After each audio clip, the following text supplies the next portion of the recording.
Joshua is the head of the Montreal Institute for Learning Algorithms at the University of Montreal.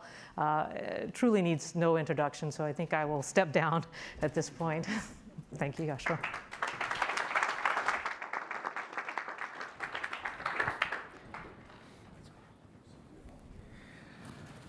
Hello. So I'm going to tell you about fairly high-level thoughts regarding approaching human-level AI. Let's see. And in particular, focus on the question of language understanding, which is one of the key ingredients for building intelligent machines, and which, as Josh was saying this morning, I think we've underestimated how hard that's going to be, and maybe we haven't taken the right direction. A lot of natural language research these days is done with machine learning and large text corpora, sometimes huge corpora, for example, for machine translation, something I've been working on. And what I'm going to tell you is, I think, even though we can make some incremental progress by continuing this way, it's not going to be enough. It's not going to be enough to build machines which actually understand language. So it's a fairly simple message, hopefully you'll get. So I remember seeing some talks a long time ago saying if we were able to train a really good language model, then it must mean that the model is capturing the underlying meaning, and so it sounds like we just train on text corpora, because to predict the next word correctly, we need to understand the rest of the sentence. Well, so that's nice in theory, but unfortunately, when you train language models, and by the way, this is true also of other NLP tasks, what happens is the models manage to get their objective function to a pretty low value. In fact, in the case of language models, pretty close to human equivalent estimation of perplexity. And yet, they don't seem to capture these high-level understanding of the world, which is necessary to really do a good job. So, so that's something that got me thinking. And of course, one way to see what goes wrong in many of these systems is to look at the mistakes they make. Whether it's language or image related, we can look at the mistakes, and often we see that it makes us see how limited the current systems are. And a phrase that's been used by many people to talk about what's missing is common sense. But of course, that can mean different things to different people. But essentially, there are, in the case of natural language, these sentences like the Winograd schemas, which humans can correctly interpret. For example, the women stopped taking pills because they were pregnant, and the question is, what's they? Is it the women or the pills? So here it's pretty obvious, and if I were to change pregnant to carcinogenic, then it would change the answer. Current state-of-the-art machine learning systems do barely better than chance on these kinds of questions. So they don't have an understanding of the world around us. And again, reusing a video that Josh used, it looks like our systems currently are lacking in the things that a 2- or 3-year-old gets very easily about the world. So whether it's intuitive physics or intuitive psychology, what are these things? So they're not things that the babies have been able to formalize. Like parents don't need to teach their children about this. They figure it out by themselves somehow. Maybe some of it is innate and some of it is learned. We don't know exactly where the boundary is. But they are able to get those skills right at a level which is pre-linguistic, right? So all of us have a lot of intuitive knowledge which about the world, which is part of that common sense, which we find very difficult to communicate through language. And I'll come back to this. So if we're asking how we could build machines that have the same level of understanding of language as humans, we need to sort of try to zoom in on what does that mean to understand a question or a document. And to me, the most basic part of the answer is knowledge, right? So in order to really make sense of these sentences or these questions and so on, the computer needs knowledge. And the question is that machine learning and AI in general has been trying to answer for many decades is how do we get that knowledge into the computer, right? So to help us, I don't know, oh yeah, okay. To help us see some of the limitations of our current approaches based on large text corpora, let me go through a simple thought experiment with you. So let's assume you're traveling in space and you arrive at a planet and you're trying to figure out the language of the aliens. And you're able to observe the bits of information that aliens are exchanging with each other, so their language, right? So you could do language modeling, right? By observing those streams of bits. Well, unfortunately, there's a slight difference on that planet and the way that they communicate compared to Earth. So the difference is that the aliens are able to communicate through a noise-free channel, which is not the case for us. We have speech, which is very noisy and so on. And both aliens and humans have also a cost to pay for the use of bandwidth. So they're going to try to compress their message as much as possible.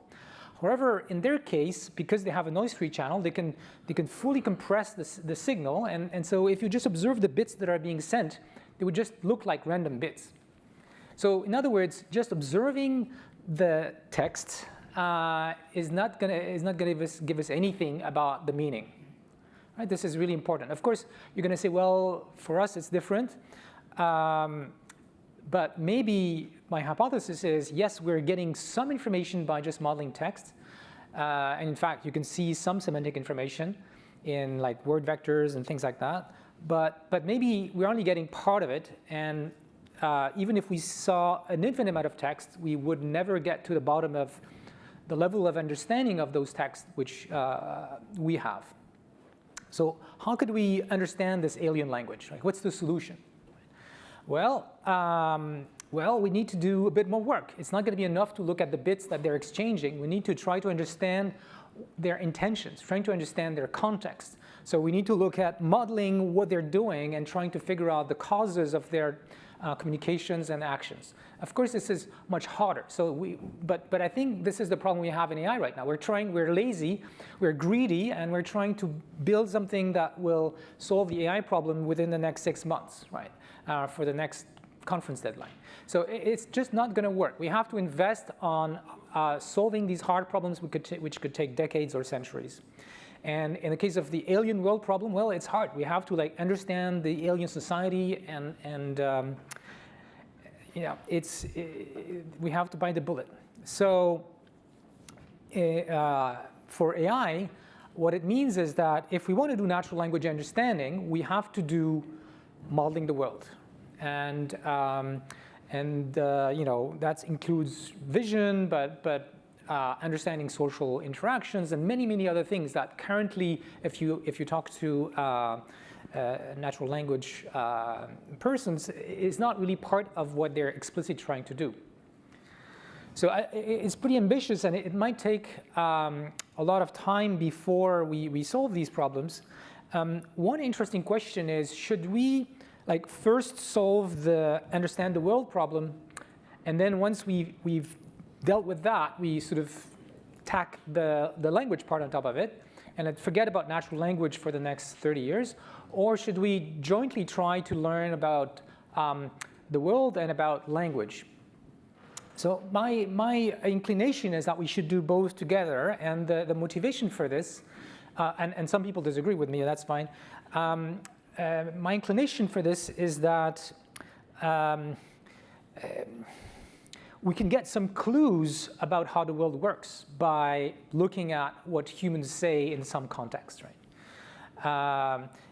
So I think there's some evidence by looking at supervised versus unsupervised learning in deep learning, where we see that the high-level features that are learned by supervised learning, say on ImageNet, are actually much better in terms of capturing high-level semantic information than those that we are currently able to learn with unsupervised learning methods of all kinds that we know. And I think one basic reason is because when we train those systems with just the word labels, we're already giving high-level semantic information about the concepts that matter to explain things in the world. And so we're injecting that extra knowledge. So that's one reason. Another reason is thinking about cultural evolution. So this is something I thought about a few years ago. We can think of how language and culture has evolved as a big optimization problem, where it's not just an individual brain trying to figure out how the world works, but it's a whole community or a whole group of humans through generations which are trying to decipher how the world works and using language and culture to help each other. So in this context, language could be a crucial tool also for machines. In other words, in the same way that a single human trying to figure out how the world works without the help of any other human might be experiencing a big challenge and might stay fairly dumb for the rest of their life. Maybe we will need humans to teach and to provide some clues about the world to machines, just like in Hal's story. All right. So the system 1 versus system 2 distinction was mentioned earlier this morning, and I think it's a very useful one here to think about these questions. So Kahneman and others have tried to separate different kinds of cognitive tasks into system 1 and system 2 tasks. The system 1 tasks are those that you can do very quickly, like in half a second, like object recognition, for example. And they're intuitive, they're fast, they're often heuristic, so they might be imperfect, but you know, they get the job done quickly. And usually they're not linguistic. It's hard for us to explain why, why this is not a phone, even though it might, look a little bit like one. And actually, this is touching on an interesting aspect, which is that there's a lot of knowledge about the world which is encapsulated in our system 1 computation, to which we don't have conscious access. And that means that that this knowledge is hardly represented explicitly in language. So we could collect as much text as we want about people exchanging information. We might still be missing some part of the knowledge that is in our brain that is represented in say, the system 1 aspects of our mental computation. And because we don't need to exchange about it, all of us know about intuitive physics and intuitive psychology without consciously knowing about it and being able to verbalize it. It would be very difficult for us to provide machines with that kind of knowledge, because even though we have it in our head, we don't know how to express it. This is why classical expert systems, I think, have failed. In addition to the lack of modeling uncertainty, the lack of being able to formalize all kinds of knowledge which is happening in the system 1 computation is a big issue. So system 2 is everything else, right? The stuff that we do that is slow, sequential, logical, conscious, we can talk about it, linguistic, and things like designing algorithms, right? So these are the things that we are good at in computer science. These are the things that we're good at with logic, and these are the things that classical AI, symbolic AI, was trying to deal with. So I think we obviously need to solve those two problems, and I think that grounded language learning is a direction of research which would allow us to really get to systems that have both system 1 and system 2 capabilities. So grounded in some environment, in some observations and interactions with an environment. So that part is sort of the bottom-up part is system 1, and we want to associate that with meaning and language. So for that purpose, there's a whole direction of research in machine learning, and especially in deep learning, that typically comes under the token of deep reinforcement learning, where what people are trying to do is to design learning frameworks for agents, and they would then test these learning frameworks in virtual environments.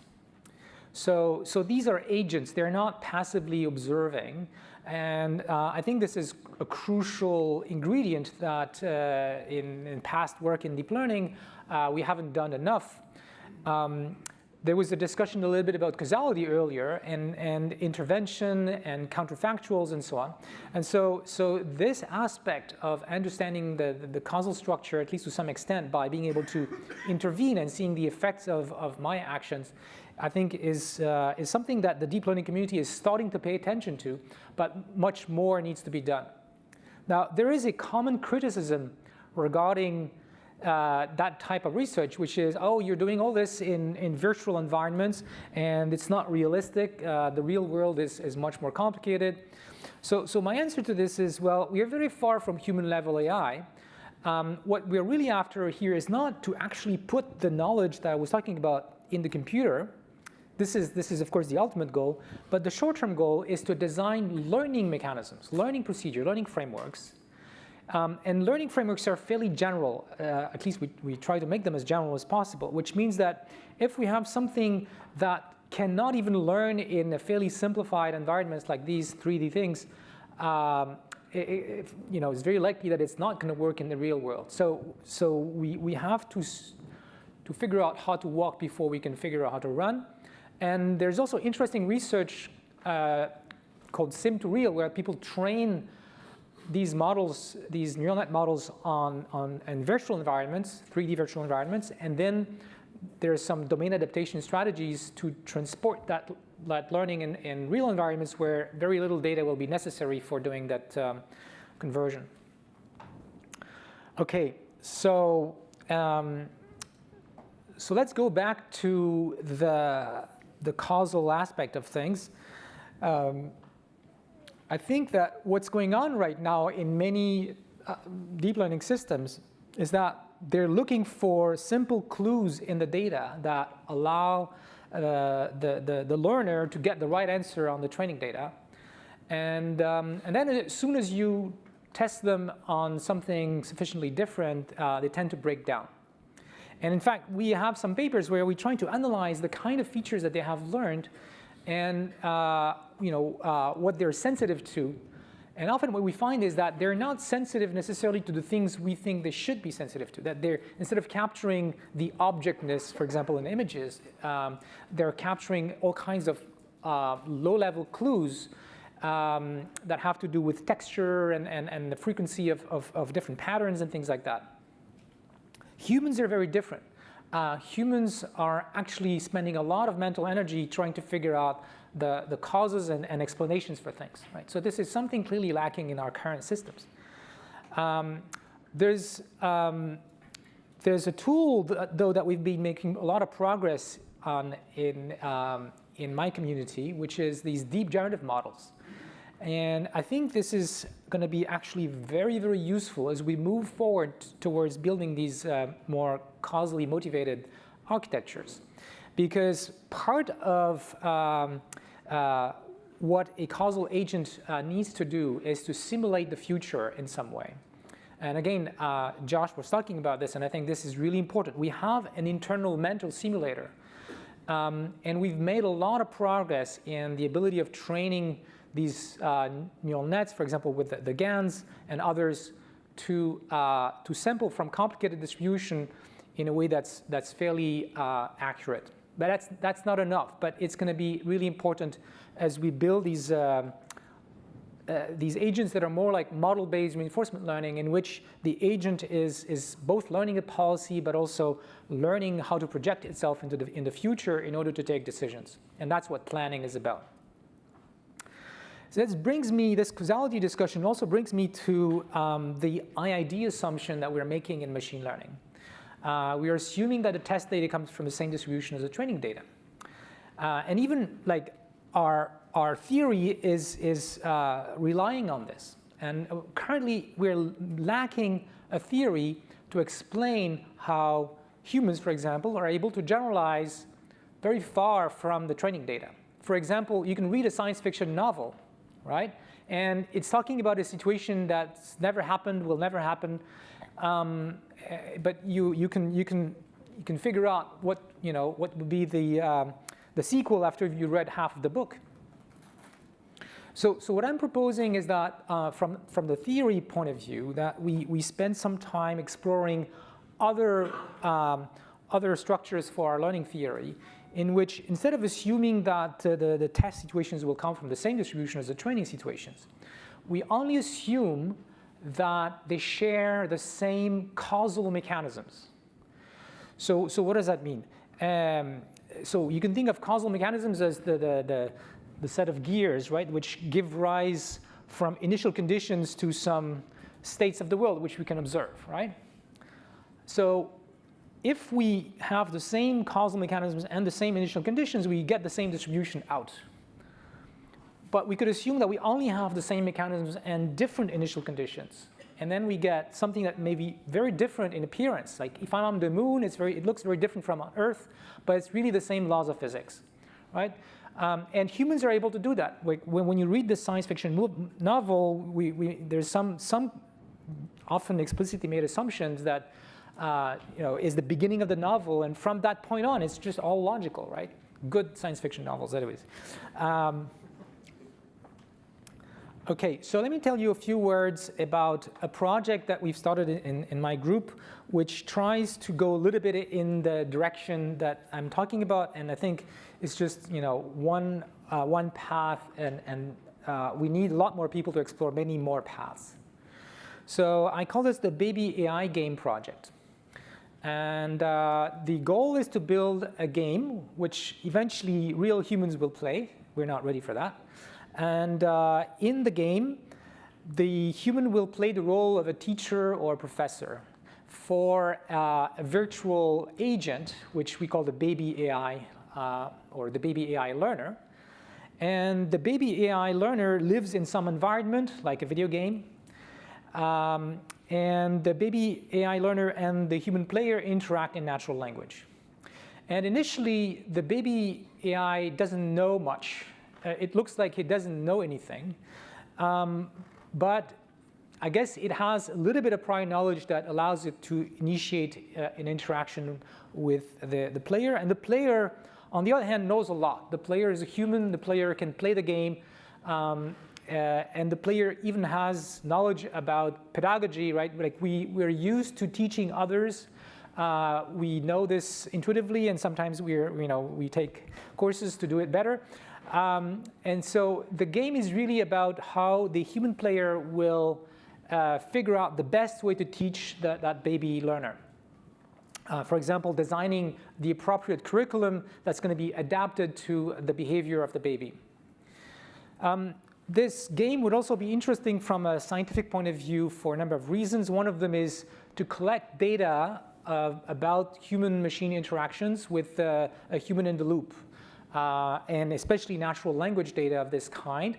And furthermore, it's not static data, right? Because the game would be played by many people, and so you could design experiments. Like you could send your experiment to the game environment. The experiment would consist of some learning procedure for the baby and maybe some novel levels for the game, and you could collect data about how things go and thus learn something from the scientific point of view about how to design better learners. This could also be used as a benchmark to compare different agent learning mechanisms. And the biggest challenge from a machine learning point of view here is sample complexity. Current reinforcement learning methods are very demand a lot of data before they can learn very, very simple things. So we actually submitted a paper on this project at iClear, and we run some benchmark experiments where you can easily need millions of interactions between the baby and the human in order to learn some very simple things like learning to fetch things and find things in some environment. So we've designed a set of very simple, right now, just 2D levels and a template language that is combinatorial. So there's a huge number of potential queries that missions that we could ask the baby to solve. I don't have a lot of time left, but let me say a few words about what I think, another thing that's related to this that we need to change in the way that we simulate the future. So I talked about these generative models which can predict the next state of the world given the current state, and there's a lot of papers doing this kind of thing. And the traditional machine learning approach to learning a model for model-based reinforcement learning, or in general for modeling data, sequences of things in the world, goes like we do in the language model, like predict the next frame given the previous frames, or the next observation given the previous observations. And that sounds reasonable because when you're doing that, you're modeling the full joint distribution. However, if the goal is to build a machine which will be used by an agent to plan and to simulate the future in ways that are useful for that agent to take decisions, I think this is completely an overkill, and the training objective is not putting pressure in the right places. So if you observe about, if you introspect a little bit about how you plan, what kinds of thoughts do you have when you're projecting yourself into the future, you'll realize that, well, you're not modeling in perfect detail all the pixels that are going to come at the next time step. This is not what's going on. First of all, you can project yourself into the future at arbitrary points in the future. We're not modeling t plus 1, t plus 2, and so on. We don't even have to specify if it's t plus 20 or t plus 2000. We just know that later I have to catch a flight. Roughly, it's sometime this evening, and then next week I have this important meeting, but I don't remember when. But I can still plan with that in mind, right? So time isn't handled in this way by humans. And furthermore, when we think about the future, when we project ourselves, we don't represent the full state of the world, like the whole of details of what's going to happen. It's impossible, right? There's so many things we can't predict. The distribution would be way too complicated, and having just a few samples of that distribution would not characterize it in a way that's sufficiently useful. So how do we do it?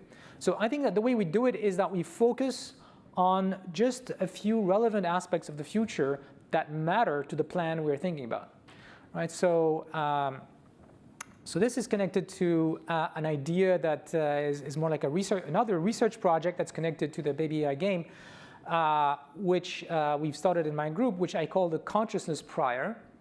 The idea is that we're going to learn these representations with neural nets, of course, but we're going to distinguish two kinds of representations. So we have the traditional representations that capture a lot of information about the input and maybe the past, and I call that the unconscious state.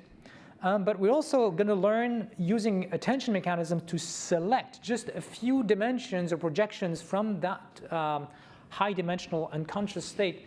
If you can think of it like select a few dimensions, a few variables that are going to be your thought at a particular moment. So it's just think of it like a sentence in English, or the conditions in a rule-based system. So it's just a few variables and their values, right? And we have an attention mechanism which does this selection. And really, the reason I'm calling this a prior is because, let's see if, no. I call this a prior because the mapping that's needed from input to this unconscious representation is going to have to be very special so that I can make these plans about the future and statements about the future using only a few dimensions at a time. So if I were to try to build these conscious thoughts that allow me to make true predictions using directly pixels, it would be very difficult. Like I can't just pick 3 or 4 pixels and hope that I can predict one of the 4 pixels given the 3 others with high probability. However, if I make the prediction in the right semantic space, for example, if I say I'm gonna catch this object, the probability of that statement being true is very, very high. And the reason this can happen is because I'm doing it in the right level of representation, where I can make these very strong predictions. And the prior here is that there exists true statements about the world, predictive or not, maybe sometimes explanatory, which can be made using just a few well-selected variables. And so the prior is going to impose something on the way that we want to represent high-level information. It's been a little bit of my quest in the last decade. How do we discover good representations? How does a learner figure out to disentangle the underlying causes and underlying factors that explain what we're observing? And so the idea here is to take advantage of something that the classical AI people figured out a long time ago, that there's a lot of knowledge about the world which can be expressed with these very simple rules, right, that involve only a few variables at a time. And what I'm hoping is that by imposing that extra regularizer, if you want, we're going to help those learners figure out more useful representations. And hopefully bridge the gap between system 1 computation, which you can think of what's going on here, and system 2 computation, which is going on here, where we pick thoughts and we use them to reason and plan. All right, so I'm going to conclude. There are lots of things that are needed to move closer to human level understanding.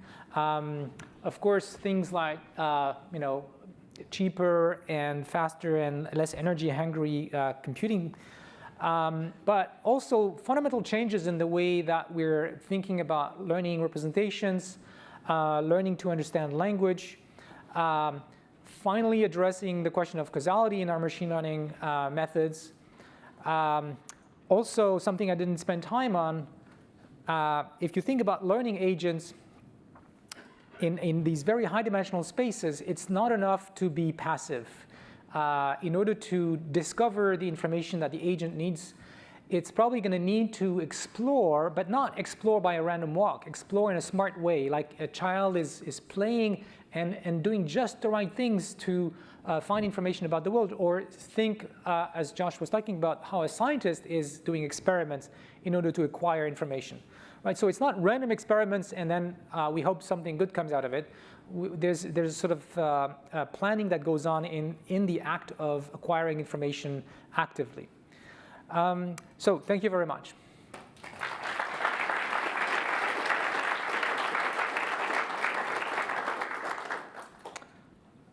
Questions? Yes. Is it fair to say that the consciousness prior is a sparse prior on a set of latent unconscious state? Yes, except that the sparsity is dynamic, right? And it's controlled by this controller that decides what we're thinking of at any particular time, right? So yeah, it's totally about sparsity, but it's a dynamic sparsity. It's not always the same things that are going to be activated based on context. But yeah, it's a good statement. Next one. Are there any results where your proposed relaxation of IID yielded formal results? No, I'm hoping that people will tackle this problem. I don't have the answer to it, but I feel like it's a direction for extending learning theory, and yeah, we need to do this technically and formally.